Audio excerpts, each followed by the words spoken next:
반갑습니다. 어서 자동차입니다. 제가 오늘 많은 중고차 구입 방법이 있긴 한데 전체적인 다양한 방법을 좀 정리해드리는 시간을 영상으로 좀 담아봤습니다. 5가지 방법을 준비했는데 하나하나 좀 설명을 드려보도록 하겠습니다. 공매가 어떤 건가요? 네, 이제 공매 같은 경우는 오토마트가 이제 보편적인 이제 공매 사이트라고 해요. 네이버에 오토마트 검색하시면 네. 개인분들도 사이트를 보실 수가 있는데 네, 거기서 이제 매물을 검색하셔가지고 한국자산관리공단에서 관리를 하거든요. 네, 압류해서 갖고 있는 차량들이고 그 차량별로 차량 보관 장소가 따로 있어요. 네. 그러면 이제 그곳에 가서 차량을 기본적으로 간단하게 확인한 뒤 이제 접수를 하는 방식입니다.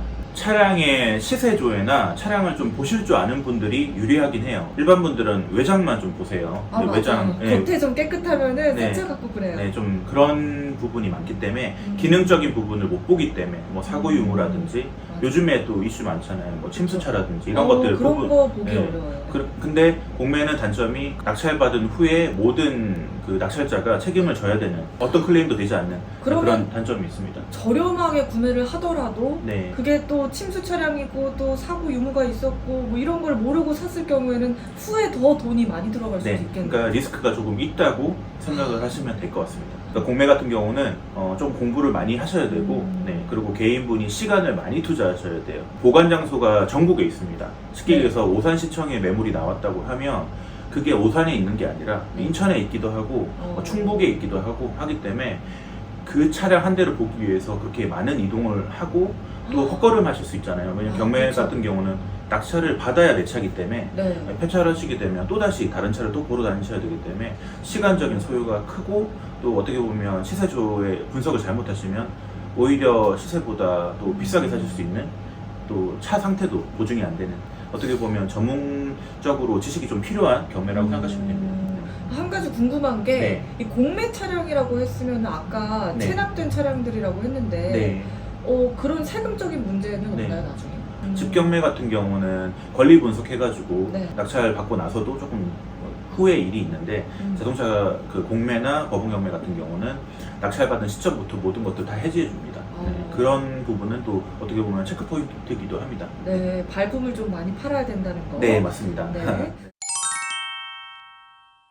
법원 경매는 또 어떤 건가요? 법원 경매 같은 경우는 민사집행 압류 차량들이에요. 그러니까 법원에서 관리하고 법원에서 입찰을 합니다. 네. 좀 신기하네요. 이거 네. 처음 들어봐요. 네, 얘기는 들어보셨을 거예요. 실제 진행하는 과정이나 이런 것들은 사실 유튜브나 이런 찾아봐도 많지는 않아요. 그만큼 쉽지 않습니다. 네. 해보신 분들의 얘기를 들어보면 네. 법원 경매 같은 경우는 일단은 차량 상태들이 좀 방치되어 있는 오랜 시간 방치되어 있는 차량이 많기 때문에 일단 기본적으로 시동이 안 걸린 차량이 많고 네. 상태, 이제 외장 상태만 봐도 일반 분들은 좀 먼지가 많이 묻어 있거나 좀 오래된 차 같으면 조금 거부감이 있잖아요. 네, 네. 그렇기 때문에 좀 높은 금액을 쓰기에는 마음이 안 가는 또 그런 부분도 있죠.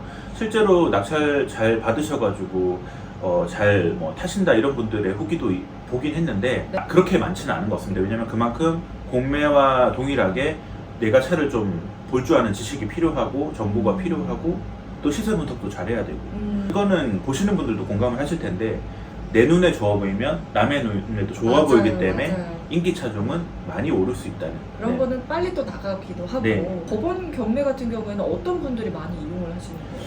일반 분들이 아무래도 참여 많이 하시고요. 그래요? 네, 그리고 기업 경매장에서도 네. 그리고 일반 그 자동차 딜러분들도 네. 법원 경매를 합니다. 네.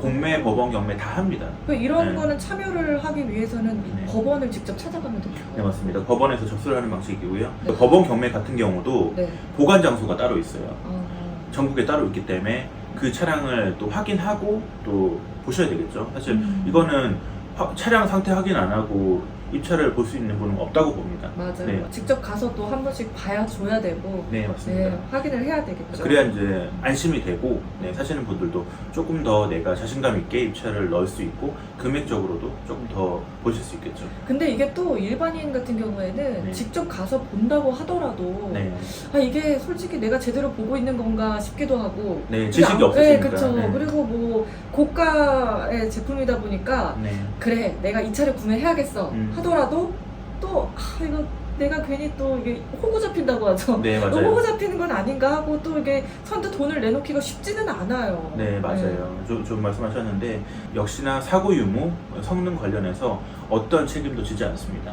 낙찰받은 시점에서 모든 차량 성능 관련해서 모든 것들은 내가 다 안고 가야 되는. 일단은 딱 입찰이 되면 내 거니까. 네, 그러면 이제 거기서 수리 비용 이런 것들을 어떻게 보면 리스크가 있다고 봐야죠. 그리고 할부나 이런 것들은 가능하지만 이제 책임에 대한 부분은 알고 가셔야 된다. 고생을 한번 해보시면 네. 수수료나 이런 비용이 네. 있어도 조금 안전한 곳을 찾으시는 게 일반적입니다. 네. 그럴 것 같아요, 저 네. 같아도. 네. 네. 이게 또 현대인들은 또 시간이 또 많이 없기 때문에 맞습니다. 네, 네. 어렵죠.